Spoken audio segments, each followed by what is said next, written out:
The massive display screen in Earth's Defense Command Center blinked to life as thousands of unknown objects appeared at the edge of the solar system. Admiral Marcus James stood frozen, his coffee cup halfway to his lips, as he watched the readings flood in. 20 years of military service hadn't prepared him for this moment. "Sir, we're detecting over 3,000 vessels larger than anything humanity has ever built," reported Lieutenant Baker, her fingers flying over the holographic controls. "They're holding position just beyond Neptune's orbit." The command center erupted into controlled chaos. Officers rushed between stations, sharing data and confirming readings. The morning shift had started like any other, but now history was unfolding before their eyes. Admiral James set down his coffee and straightened his uniform. "Get me the United Earth Defense Council." Now, within minutes, the main screen split into 12 sections, showing the grim faces of Earth's military leaders. They had trained for this scenario. But training was one thing, reality was another. "Ladies and gentlemen," James began, "at 700 hours Universal Time, our deep space sensors detected a massive fleet entering our solar system. Based on their formation and technology signatures, we're looking at a coordinated military force." General Wells, commander of Earth's ground forces, leaned forward in her screen. "Have they made any aggressive moves?" "Not yet," James replied. "But they've launched smaller vessels, scout ships, we believe. They're spreading throughout the system, scanning everything in their path." Director Miller, head of the UETC, spoke next. "What are our options?" Before James could answer, Lieutenant Baker called out, "Sir, scout ships approaching Mars. They're moving faster than anything we've ever recorded." The room watched in silence as 3 sleek, silver vessels streaked past Mars' orbit. Their design was elegant but clearly built for war, with weapon ports visible along their hulls. Earth's own fleet of 200 ships seemed tiny in comparison. "Deploy the fleet in defensive formation Delta," James ordered. "Position our ships behind the moon. If they're here to fight, let's not show them everything we've got." Earth's military ships, painted in stark black and gray, moved into position. Years of training paid off as they executed the maneuver perfectly, using the moon's mass to mask their energy signatures. The alien scout ships slowed as they approached Earth's orbit. They moved with impossible grace, their hulls gleaming in the sunlight. One broke away from the others, heading directly for Earth's atmosphere. "Sir," Baker reported, "they're broadcasting something. It's a signal aimed at every major communication network on Earth." James nodded. "Put it through." The main screen flickered, and an image appeared that made everyone in the room catch their breath. The being looked almost human, but not quite. Its skin had a slight bluish tinge, and its eyes were too large, too bright. When it spoke, its words were somehow perfectly translated. "People of Earth," the alien said, its voice carrying an artificial smoothness, "I am the voice of the Imperial fleet. You have the honor of being considered for inclusion in the Galactic Empire. Our scouts will evaluate your world's worth. Resist and face extinction. Comply and survive under our protection."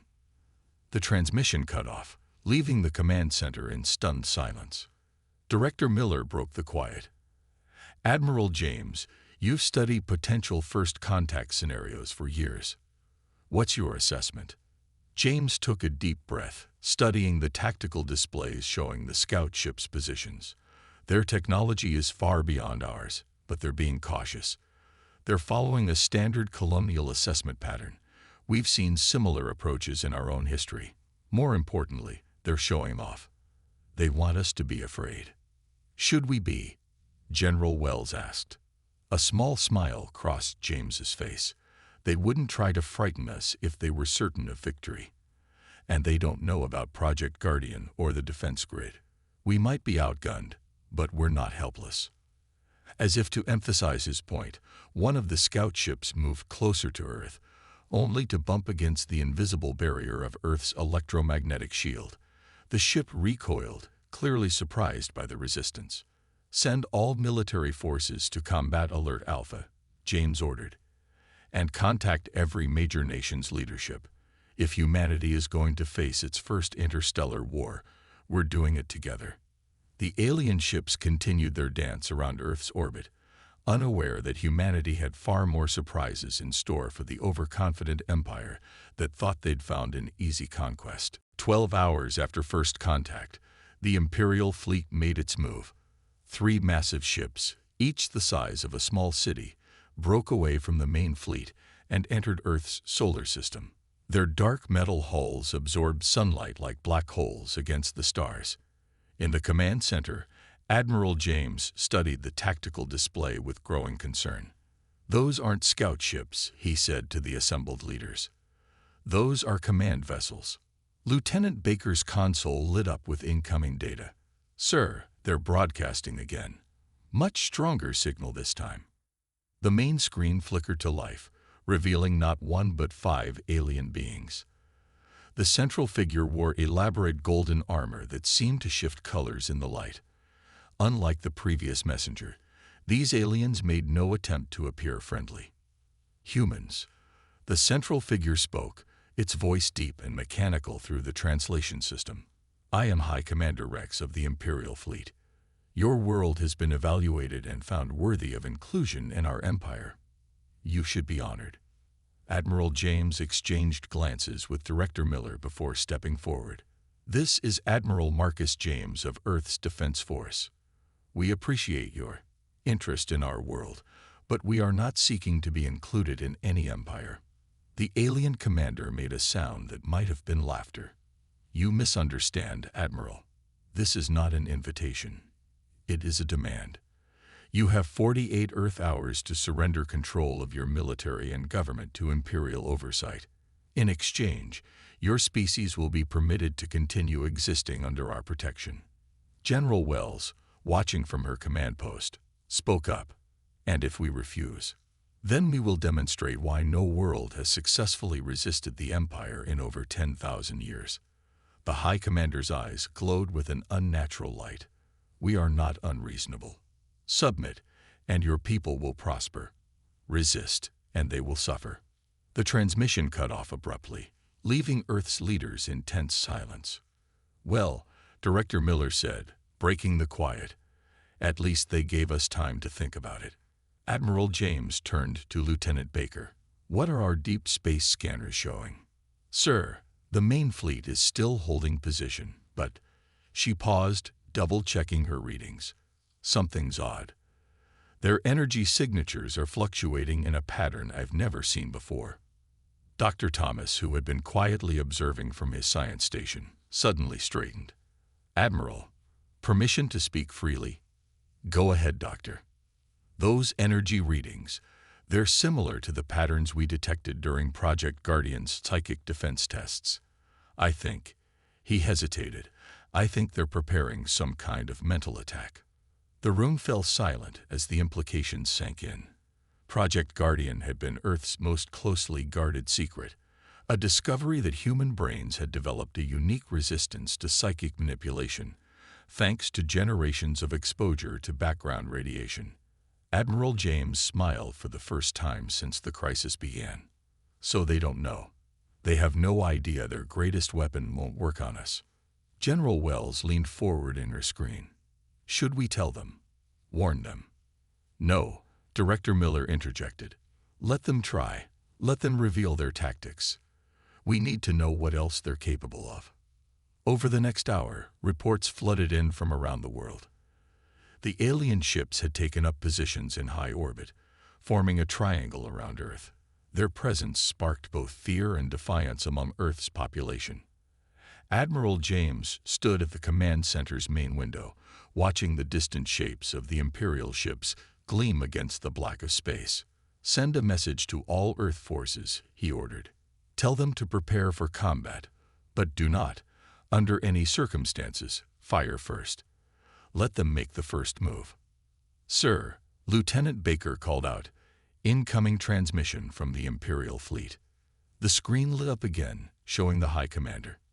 This time, he wasn't trying to hide his contempt. "Your time to consider our generous offer has been reduced," he announced. "You have 1 hour to surrender. After that, we will demonstrate the price of defiance." Admiral James stepped forward, his voice calm and steady. "We've considered your offer, High Commander, and we have a response. Earth belongs to humanity. Come any closer, and you'll learn why we've survived everything our harsh world has thrown at us." The High Commander's eyes narrowed. "You dare threaten the Imperial fleet?" "Not a threat," James replied. "A warning. Your only warning." As the transmission ended, Earth's defense forces moved into their final positions. The next hour would determine the fate of humanity, but humanity had a few surprises of its own ready. Dr. Thomas rushed through the underground corridors of Project Guardian's research facility, clutching a tablet filled with new data. His footsteps echoed off the steel walls as he made his way to the emergency meeting room. What he'd discovered in the last hour would change everything. The room was already full when he arrived. Admiral James, Director Miller, and several other military leaders were present via holographic projections, their faces glowing blue in the dim light. "Dr. Thomas," Admiral James said, "you called this meeting. What have you found?" The scientist caught his breath and connected his tablet to the main display. "We've decoded more of the Imperial fleet's communications," he began, "and we've discovered why they're so confident in their conquest of Earth. More importantly, we now know why they've won every war for the past 10,000 years. The display filled with complex energy wave patterns. These readings show their primary weapon system. It's not bombs or lasers or anything we expected. It's a massive psychic control network." General Wells leaned forward in her projection. "Psychic control, like mind reading."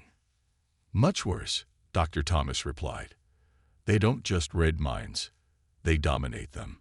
Every species they conquered falls under their control within hours of exposure.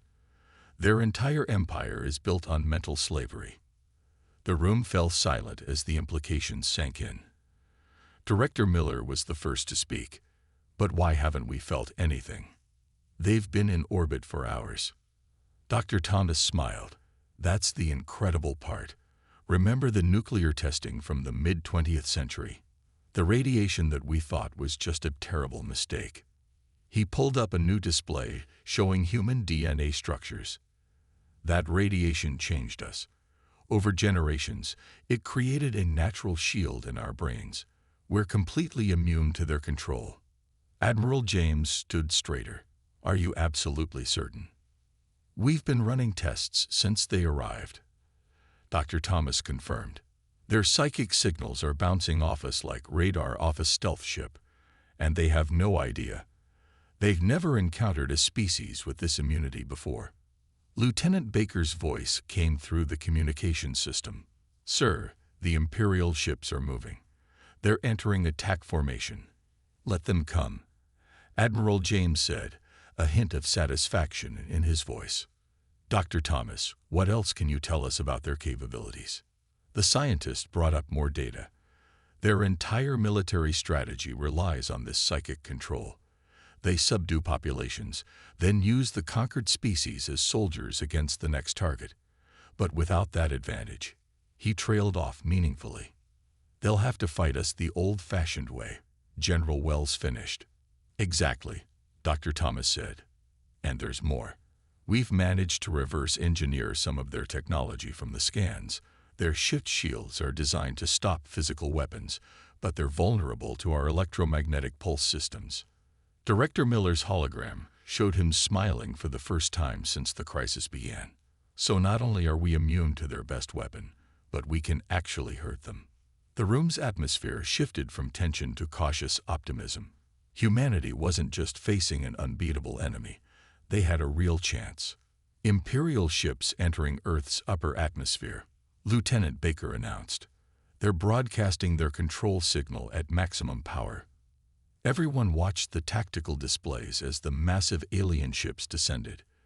Energy readings spiked as they unleashed their psychic weapon, bathing Earth in invisible waves of mental energy. Nothing happened. Dr. Thomas checked his instruments. The shields in our brains are holding perfectly. Everyone on Earth is completely unaffected. Admiral James straightened his uniform. Send word to all military commands. Prepare to execute Operation Thunderbolt on my mark. He turned to Dr. Thomas. Doctor, how long until they realize their weapon isn't working? Based on their energy output, they're already getting confused. They've never failed before. They don't even have a backup plan for this scenario. The Imperial ships held position above Earth's major cities, their psychic weapons still firing uselessly against humanity's natural defense. In the command center, Admiral James watched the enemy's confusion with grim satisfaction. Send a message to the Imperial commander, he ordered. Tell them we're ready to demonstrate why Earth was the wrong planet to threaten. As the message was sent, Earth's hidden defensive grid powered up. The Empire was about to learn that humanity's greatest strength wasn't in their weapons or technology, but in their unexpected immunity to the very power that had built an empire. The Imperial ships hung in Earth's sky like dark stars, their failed psychic weapons still pulsing uselessly against humanity's natural defenses. In the command center, Admiral James watched as the enemy fleet's energy readings showed increasing signs of confusion and frustration. Sir, Lieutenant Baker called out, the High Commander is demanding to speak with us. Put him on screen, James ordered, straightening his uniform. Let's show them what real resistance looks like. The main display flickered to life, showing High Commander Rex. Gone was his earlier arrogance, replaced by barely contained rage. What trickery is this? He demanded. Why do you resist our control? Admiral James allowed himself a small smile. No tricks, Commander. We're simply immune to your favorite weapon. Earth has been preparing for this moment for longer than you know. Impossible, Rex snarled. No species can resist Imperial control. You will submit, or we will destroy your entire civilization. Director Miller stepped into view of the transmission. Before you make that mistake, we have a message for your empire. He nodded to James. Admiral James stepped forward, his voice calm but carrying steel beneath the words. This is humanity's first and only warning. Leave our solar system now, or face the consequences. A High Commander's laughter filled the command center. You dare threaten us? We have conquered 10,000 worlds. Our fleet blocks out your sun. What possible defense could you have? Lieutenant Baker, James called out, ignoring the alien's rant. Activate the planetary defense grid. Around the Earth, hidden stations buried deep in mountains and beneath oceans hummed to life. Energy readings that had been carefully masked for decades suddenly blazed across Imperial sensors. The alien ship's tactical displays lit up with thousands of warning signals. What? What is this? The High Commander's voice had lost its certainty. Project Guardian wasn't just about psychic defense, James explained.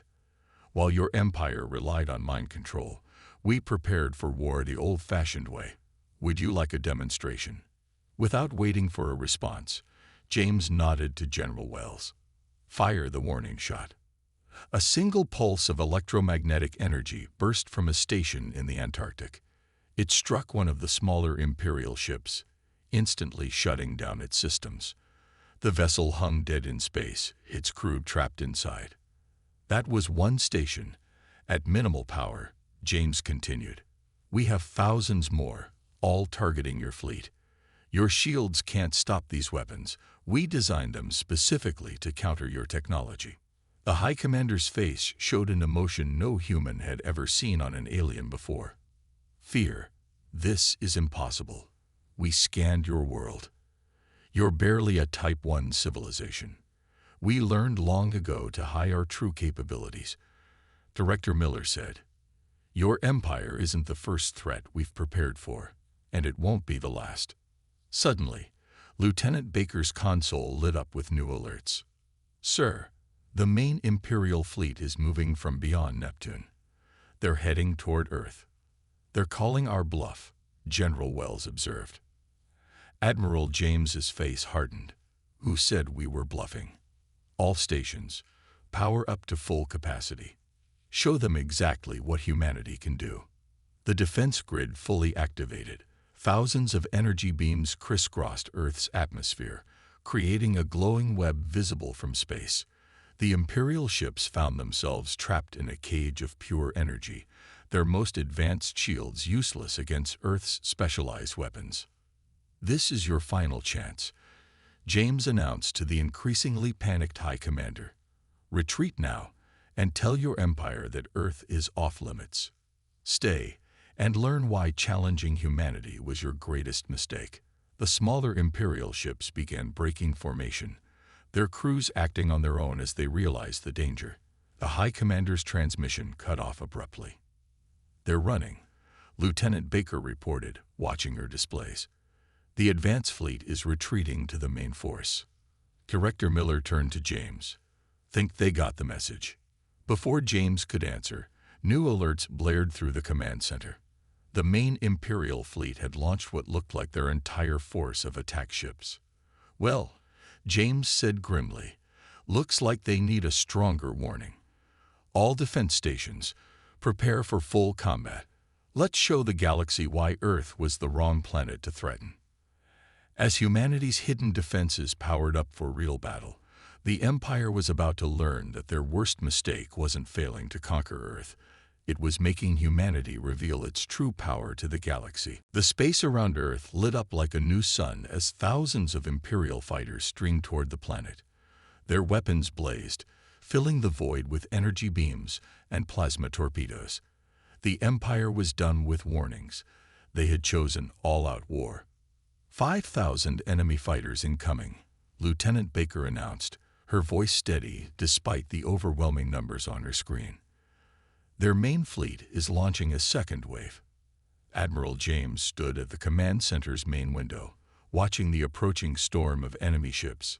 "Time to show them why you don't corner a human," he said. "Execute Operation Thunderbolt." Across Earth, hidden military bases sprang to life.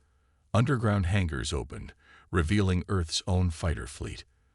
Unlike the sleek, golden Imperial ships, Earth's vessels were dark, angular, and built for one purpose: war. "Launch all fighters," General Wells ordered from her command post. Defensive Pattern Alpha. 1,000 Earth fighters rose to meet the Imperial assault. They were outnumbered 5-1, but they had something the Empire didn't: decades of preparation and a few nasty surprises. "All ships, activate EMP shields," James commanded. "Deploy Mark 7 electromagnetic weapons. Let's show them what Earth technology can do." The battle began with a spectacular display of light and power. Imperial ships fired their advanced energy weapons, expecting an easy victory. Instead, their beams splashed harmlessly against Earth's specialized shields. Enemy weapons had 0% effectiveness, Baker reported with a hint of satisfaction. "Our shields are holding perfectly." The Empire's fighters pressed their attack, moving closer to use their secondary weapons. That was exactly what Earth's forces had been waiting for. "All ships, execute Attack Plan Delta," James ordered. "Show them why they should have taken our warning seriously." Earth's fighters suddenly split into perfect formation groups. Each squadron activated their electromagnetic pulse cannons, weapons specifically designed to target the Empire's advanced technology. The results were devastating. Waves of invisible energy rolled through space. Imperial fighters began dropping like flies, their systems completely fried by Earth's weapons. Those that survived the first wave found themselves trapped between Earth's defense grid and its fighter squadrons. "Sir," Baker called out, "the Imperial command ships are moving to support their fighters." 3 massive Imperial vessels descended from orbit, their weapon ports glowing with gathered energy. They were walking right into humanity's trap. "All defense grid stations," James commanded, "execute Protocol Omega." The entire planetary defense grid powered up at once. Thousands of energy beams converged on the command ships, not to destroy them, but to trap them in a web of electromagnetic energy. The massive vessels found themselves unable to move or fire their weapons. In the command center, Dr. Thomas rushed in with new data. "Admiral, We're picking up something interesting. The Imperial ships. Their crews are panicking. Without their psychic network to control them, their entire command structure is falling apart. James allowed himself a grim smile. They've never fought an enemy they couldn't control. They don't know how to handle real resistance. The battle in space had turned into a rout. Earth's fighters methodically disabled the remaining Imperial vessels, their superior tactics and electromagnetic weapons proving devastating against an enemy that had relied too long on a single advantage.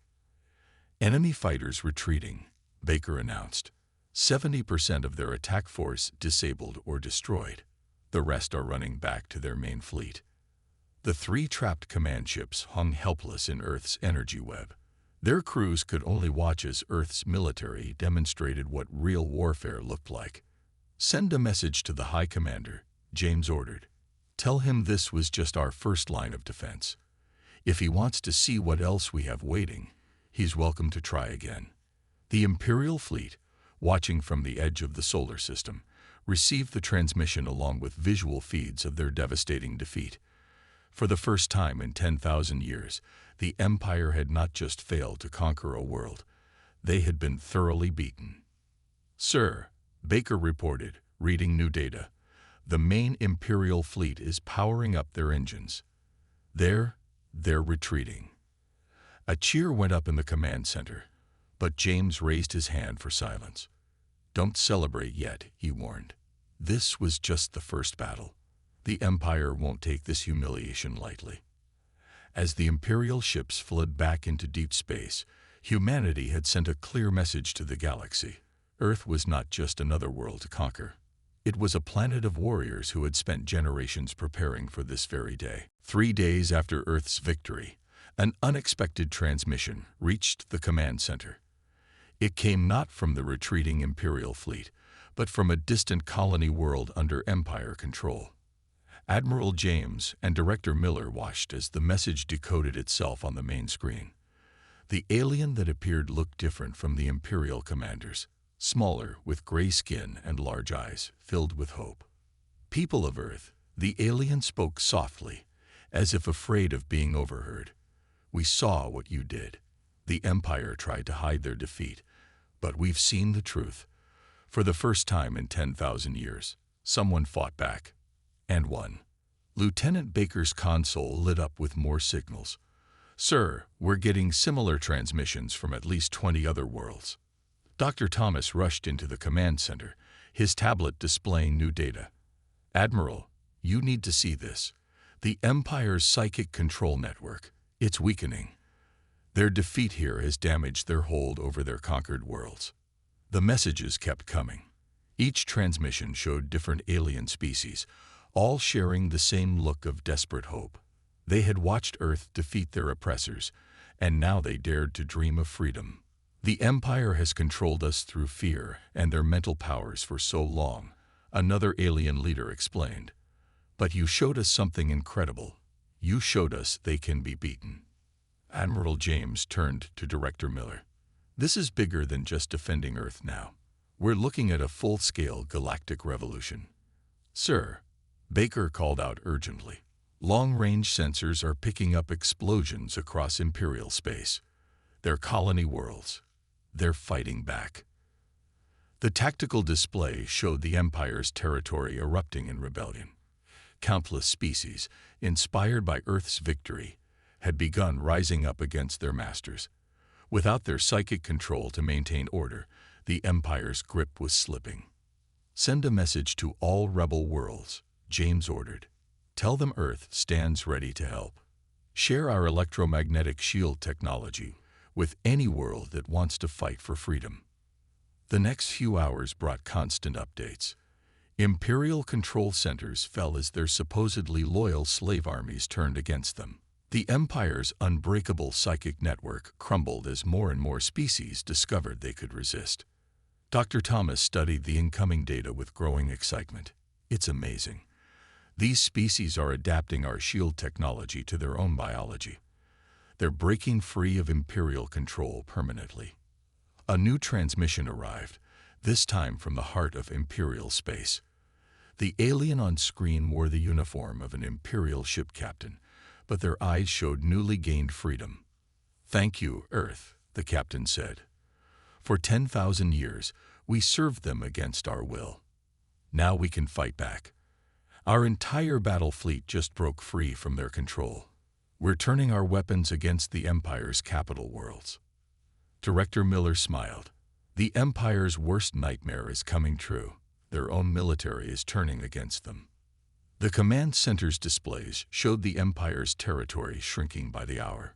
Worlds that had suffered under imperial rule for millennia were declaring their independence. Ships that had once enforced imperial will now protected free worlds. "Admiral," Baker reported, checking new data, "the Imperial High Command is in chaos. They're losing control of everything. Their entire system was built on mental domination. Without it, they don't know how to maintain power." James nodded soberly. They never learned to lead through respect or loyalty. They relied on control and fear. Now they're learning why that was a mistake. More transmissions poured in from across the galaxy. Species that had been bitter enemies under Imperial control now worked together, sharing Earth's defensive technology and coordinating attacks on Imperial strongholds. "Sir," Baker called out, "new message coming in. It's from High Commander Rex." The screen showed the once proud Imperial leader, now looking shaken and desperate. "Please," he begged, "call them off. We'll recognize Earth's independence. We'll give you anything you want. Just help us restore order." Admiral James stood tall, his voice firm. "You don't understand, Commander. This isn't about Earth anymore. This is about freedom for every species you've enslaved. The age of your empire is over." As the transmission cut off, humanity watched their victory expand into something far greater than they'd imagined. Earth hadn't just defended itself. It had sparked a revolution that would reshape the galaxy forever. 1 month after Earth's historic victory, the command center hummed with activity of a different kind. Representatives from over 50 formerly enslaved worlds gathered in the newly constructed Galactic Assembly Hall, both in person and via hologram. Admiral James stood at the main podium, looking out over the most diverse gathering in human history. Aliens of all shapes, sizes, and colors filled the hall, each representing a world that had broken free from Imperial control. "The last Imperial stronghold fell yesterday," he announced to the assembled delegates. "The empire that stood for 10,000 years has finally crumbled. Freedom has returned to the galaxy." The hall erupted in cheers and various alien expressions of joy. Species that had once been forced to fight each other now sat side by side, united in their newfound liberty. Dr. Thomas stepped forward with his latest report. "The psychic control network has been completely dismantled. We've helped install electromagnetic shield generators on every liberated world. No one will ever be mentally enslaved again." A tall, crystalline being rose from the delegation. "Earth did more than give us technology," it chimed in its musical voice. "You gave us hope. You showed us that resistance was possible." Lieutenant Baker, now promoted to captain, managed the incoming streams of data from across the galaxy. "Sir, the latest reports show trade routes being re-established between free worlds. Former Imperial warships are being converted for peaceful purposes." Director Miller addressed the assembly next. "But our work isn't finished. The Empire may be gone, but the galaxy needs a new way forward. Not an empire built on control and fear, but an alliance built on mutual respect and cooperation." From the gathered representatives came voices of agreement. One by one, they pledged their worlds to a new coalition, the Galactic Alliance of Free Worlds. "Earth will not rule over you," James declared. "We will stand with you as equals. Each world will govern itself, but together we will ensure that nothing like the Empire ever rises again." The Assembly Hall's main screen displayed a map of the galaxy, showing the former Imperial territories now transformed into free, independent worlds. Where the Empire's dark red had once dominated, now a rainbow of colors represented each sovereign planet. General Wells, who had coordinated Earth's defense, spoke up. "Our victory proved something important. True strength doesn't come from controlling others. It comes from standing together by choice. A small furry delegate from a distant world stepped forward. But what if another threat comes? What if someone else tries to conquer us? James smiled. That's why we're here. Earth's defensive technology now protects every world in the Alliance. More importantly, we'll share our knowledge of warfare and defense. Never again will any species be caught unprepared. Dr. Thomas activated a holographic display showing new technological developments. We're already seeing amazing progress. By combining Earth's military science with the various technologies of other worlds, we're creating defenses that would have been impossible for any one species to develop alone. The assembly erupted in excited discussion as the implications became clear. The very diversity that the Empire had tried to suppress was now becoming the Alliance's greatest strength. There's one more thing, James announced, bringing attention back to the podium. Our deep space sensors have detected signals from beyond known space. There are other civilizations out there, perhaps other empires. We need to be ready. Captain Baker pulled up the sensor data. Initial readings suggest at least 3 advanced civilizations beyond our current borders. Some may be peaceful, others maybe not. Then they'll find us ready, Director Miller declared, not as conquerors or slaves, but as free worlds standing together. The assembly rose in unanimous agreement. The Alliance Charter was signed, marking the beginning of a new age in galactic history. As the ceremony concluded, Admiral James stood at the command center's window, watching ships from 100 worlds drift peacefully in Earth's orbit. What had started as humanity's desperate defense against an overwhelming empire had transformed into something far greater, a revolution that had freed the galaxy and united its people. Quite a view, isn't it? Dr. Thomas said, joining him at the window. Yes, James replied with a smile. And to think, all of this happened because the Empire chose the wrong planet to threaten. Above them, the stars shone with new promise, no longer marking the boundaries of an empire, but lighting the way toward a free and united future for all species.